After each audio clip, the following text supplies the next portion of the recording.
If you're chosen by God, why do you still feel pulled toward the very things you pray to be free from? The truth is, the more God sets you apart, the more the enemy sets you as a target. Temptation isn't proof of weakness. It's often confirmation of calling.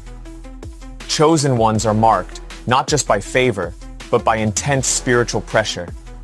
You're not just battling flesh, you're carrying assignments that threaten hell itself. That's why the warfare is personal, strategic, and relentless. The enemy isn't wasting time tempting people going nowhere.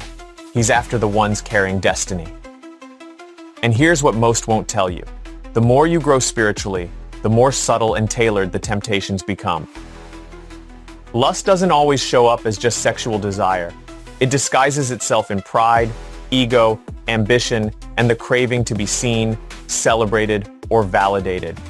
It's not just about what you do in secret, but what you allow in your heart. The enemy wants to seduce your focus before he can derail your purpose. If he can distract your soul, he can delay your assignment. That's why isolation becomes dangerous.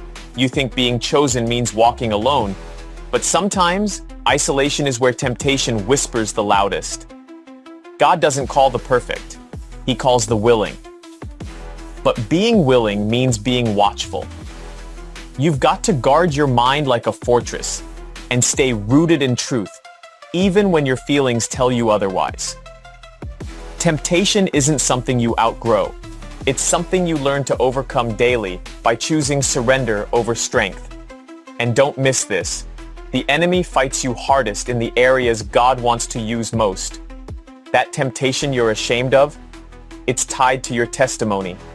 That weakness you hide, it's the very place God wants to pour his strength. Chosen ones struggle because they carry weight, but struggle doesn't disqualify you. It proves you're still in the fight.